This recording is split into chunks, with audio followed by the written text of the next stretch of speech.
Hey guys, Chef Lorious here. Today I'm going to show you how to make red velvet waffles. You heard me right. Let's get to it.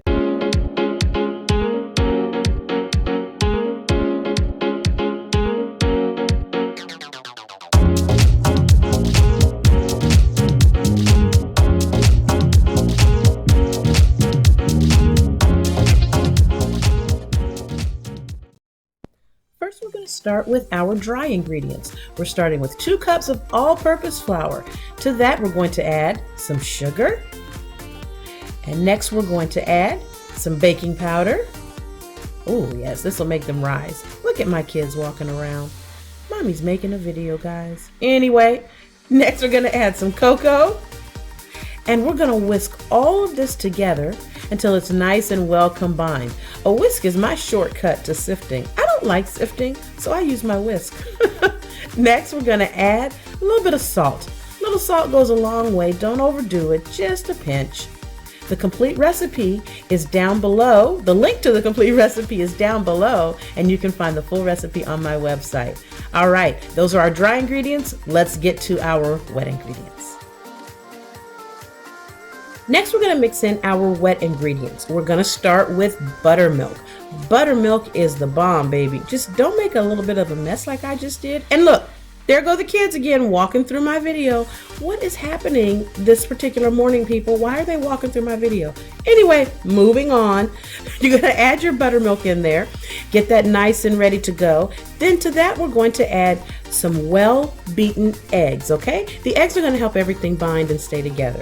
Now, after we add our eggs, we're going to get our food coloring and put our red food coloring in. Now, I'm using 2 ounces, which is just one of the packets of food coloring, but you can use more if you want them to be redder. You know, if you want blood red velvet waffles, it's your thing, boo, do you. So now you're going to combine all of these together again with a whisk. Now, you wouldn't sift these. I just like using the whisk because I think it's fun. Anyway, you can also use, food gel, guys, if you want to, the drops or the liquid. Either one is fine. So after you get this well combined, we're going to go back and get our flour, our dry ingredients, and we're going to combine our dry ingredients and wet ingredients together. Here we go. You're going to add the dry ingredients in a little bit at a time because you don't want to overwhelm the mixture and make it so that you can't combine it. You need it to be well blended. So you see, I'm just adding about a cup or so at a time, and then I go in and add the rest. See, that way I can mix it all up together and get it nice and combined and smooth, just like it needs to be. Now, I use the word smooth, but I want to make sure you know when you're making waffles and pancakes, you don't want that batter to be completely smooth. It's not a cake. I mean, I know they're called pancakes and waffles are a form of pancakes, but don't cook it like a cake. Don't make it too smooth. You want it to be a little bit lumpy. All right, see that? That looks delicious. This is just how we want it. Okay, let's get ready to finish mixing these up and let's get them in the waffle maker. So here we have our waffle maker all nice and ready to go, and I'm starting to add in the red velvet batter. Now I want you to notice it's not a loose batter. Remember, I was just talking about that. It's not cake, they're waffles. Waffles and pancakes are cousins, but we're not making cakes.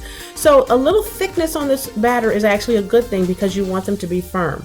So I go back in a couple times, just like you're seeing here on the screen, and I just make sure that I've covered the entire waffle iron. Now, when you're covering the entire waffle iron, though, don't go too close to the edges, otherwise everything will spill out, okay? As you're mixing or as you're putting this into the waffle iron, if you discover that maybe your mixture is just a little too thick, just add another smidgen of buttermilk to it to loosen it up and it'll be fine. So you see how I'm taking the time to spread it around? This is just kind of the way of the world with waffles. All right, let's see how they come out. And now that the proper time has passed, look at that. Beautiful red velvet waffles. So you see what I'm saying? See how they rose up very nicely? When you're taking them out, be careful because they are delicate. These are delicate, beautiful waffles. And you need to give them a second to just kind of cool so that they can firm up and things. But you see how beautiful those look? All right. And look here. I've put some cream cheese glaze on these and let them, oh, you guys, I can't wait to dig in. Well, that's all for today.